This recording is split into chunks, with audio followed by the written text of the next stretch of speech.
Bharatiya Janata party की केंद्र सरकार, उनकी ईडी, उनकी सीबीआई एक्साइज पॉलिसी की जांच कर रही है। 2 साल में सैकड़ों अफसर लगा दिए, हजारों रेड कर दी, लेकिन 1 रुपया भी इस केस में आम आदमी पार्टी के किसी भी नेता से नहीं मिला। फिर भी एक झूठा षड्यंत्र रचकर, एक फर्जी केस को बनाकर आम आदमी पार्टी के एक एक करके सभी नेताओं को गिरफ्तार किया जा रहा है। सत्येंद्र जैन जी को गिरफ्तार किया गया, मनीष सिसोदिया जी को गिरफ्तार किया गया, संजय सिंह जी को गिरफ्तार कर लिया गया, और जब फिर भी आम आदमी पार्टी को नहीं रोक पाए तो अरविंद केजरीवाल जी तक को गिरफ्तार कर लिया गया। जब से अरविंद केजरीवाल जी को ईडी के समन आने शुरू हुए, तब से पहले दिन से आम आदमी पार्टी ने खुलकर कहा कि ये अरविंद केजरीवाल जी को गिरफ्तार करने की साजिश है, कि उनको किसी जांच के लिए नहीं बुलाया जा रहा, उनको गिरफ्तार करने के लिए बुलाया जा रहा है। तब भारतीय जनता पार्टी के प्रवक्ता और सभी मीडिया चैनल के साथी हमसे पूछा करते थे कि जी ये तो एक समन है, आप कैसे कह सकते हैं कि गिरफ्तार हो जाएंगे? आपके पास इस बात का कोई प्रमाण नहीं है कि अरविंद केजरीवाल जी गिरफ्तार हो जाएंगे। जब अरविंद केजरीवाल जी को समन आने शुरू हुए तो आम आदमी पार्टी ने खुलकर कहा कि ये ईडी के समन नहीं है, ये भारतीय जनता पार्टी के समन है। फिर से भारतीय जनता पार्टी के प्रवक्ता टीवी पे आकर कहते थे कि नहीं जी, ईडी तो एक स्वतंत्र जांच एजेंसी है, हमारा तो इस जांच से, इस समन से कोई लेना देना ही नहीं है, ये तो आम आदमी पार्टी झूठ बोलती रहती है। लेकिन आज अमित शाह जी के एक इंटरव्यू ने भारतीय जनता पार्टी का पर्दाफाश कर दिया।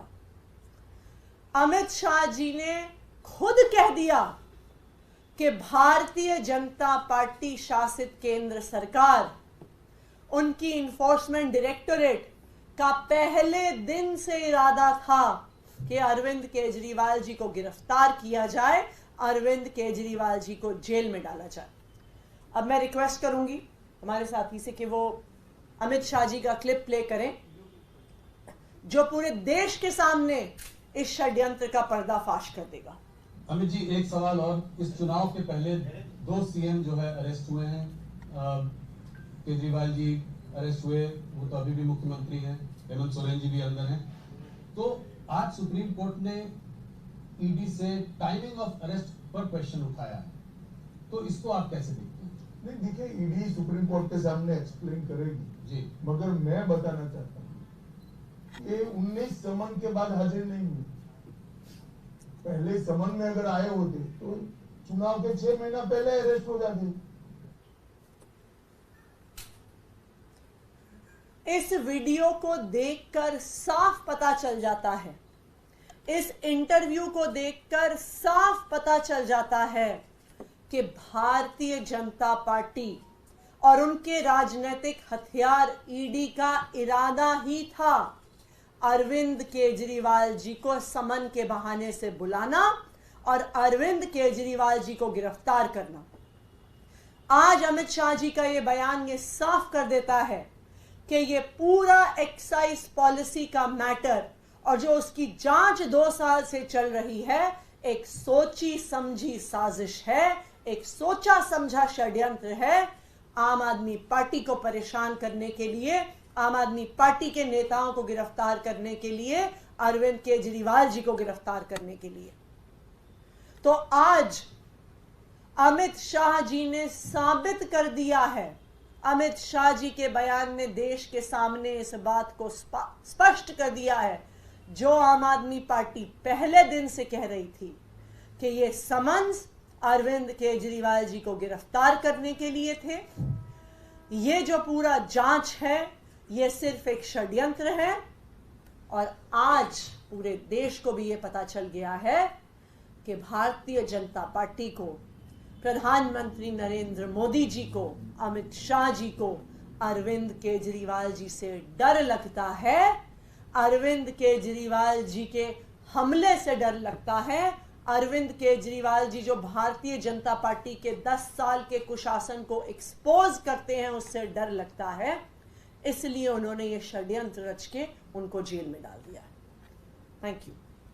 मैम, प्रधानमंत्री नरेंद्र मोदी ने TV9 को इंटरव्यू दिया है, उसको जो आप आरोप लगाते हैं कि 400 आगे तो आरक्षण खत्म हो जाएगा, संविधान खत्म हो जाएगा, चुनाव ही नहीं होंगे, सब पर उन्होंने जवाब दिया, कहा कि अगर ऐसा करना होता 360 तो एनडीए के बीबी हैं और सहयोगी मिला 400 हो जाएंगे। तो तमाम जो आपके दावे हैं, आरोप हैं, उनको भ्रम बताया है।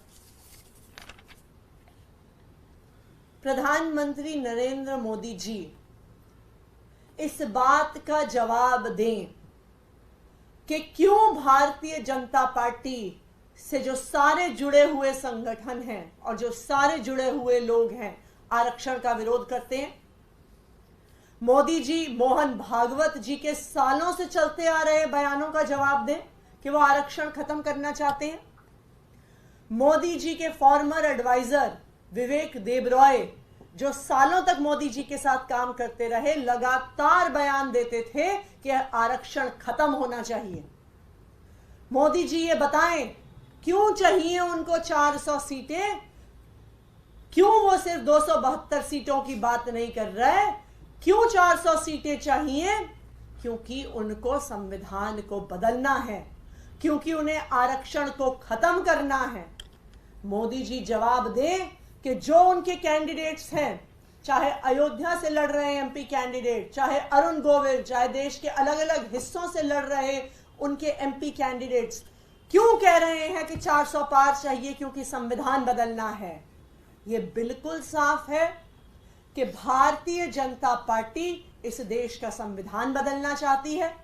भारतीय जनता पार्टी इस देश में चुनाव खत्म करना चाहती है और इसके ट्रेलर हम देख चुके हैं। हमने देखा है कि चंडीगढ़ में क्या हुआ, हमने देखा है कि किस तरह से दिल्ली में मेयर के चुनाव को ही खत्म कर दिया गया, हमने देखा है कि किस तरह से सूरत में, इंदौर में बिना चुनाव किए सामने वाले कैंडिडेट्स को डरा के धमका के उनके नॉमिनेशंस विड्रॉ करवाए जा रहे हैं। पहले तो Bharatiya Janata party operation lotus करके चुनाव के बाद सरकारें गिराती थी। अब भारतीय जनता पार्टी का ये नया स्वरूप है, नया षड्यंत्र है कि अब वो चुनाव होने ही नहीं देते। चुनाव होंगे ही नहीं तो सरकार गिराने की बात नहीं आएगी। बिना चुनाव के ही भारतीय जनता पार्टी जीतेगी। वाले मामले में आप सरकार का भी क्या रुख है, जिस तरह से काफी कर्मचारियों को हटाया गया है, और क्या आप इसे भविष्य की भूमिका के तौर पर देख रहे हैं? लग रहा है कि जो बातें कही गई हैं रिपोर्ट में, आदेश में, वो सही है?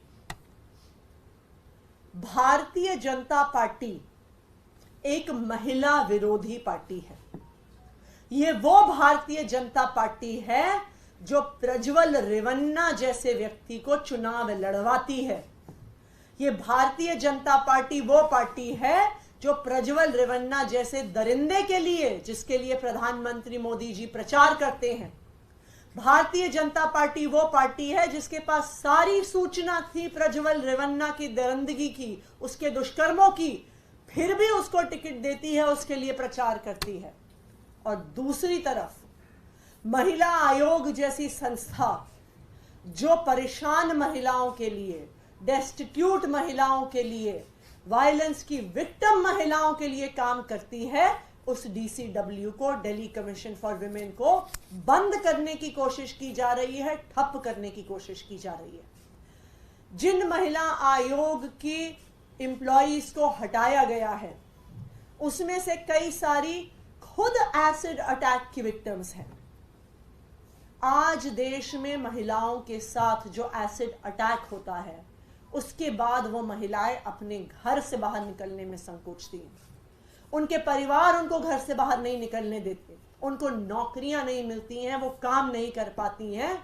ये दिल्ली कमीशन ऑफ वुमेन और तब की उनकी अध्यक्षा स्वाति मालीवाल जी की पहल थी कि एसिड अटैक विक्टिम्स को, जो खुद दरिंदगी का शिकार रही हैं, उनको मौका दिया जाए, उनको काम दिया जाए कि वो और महिलाओं के लिए काम कर सकें। और ये बहुत शर्म की बात है कि भारतीय जनता पार्टी ने ऐसी महिलाओं को नौकरी से हटाया है।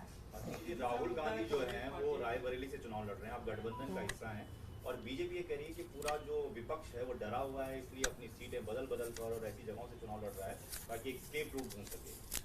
देखिए, सबसे पहले कौन कहां से चुनाव लड़ता है, किस सीट से चुनाव लड़ता है, अलग अलग पार्टियों का अपना आंतरिक मामला है, लेकिन डर किसको लग रहा है, कौन किससे डरता है, ये अमित शाह जी के बयान से सामने आ गया है।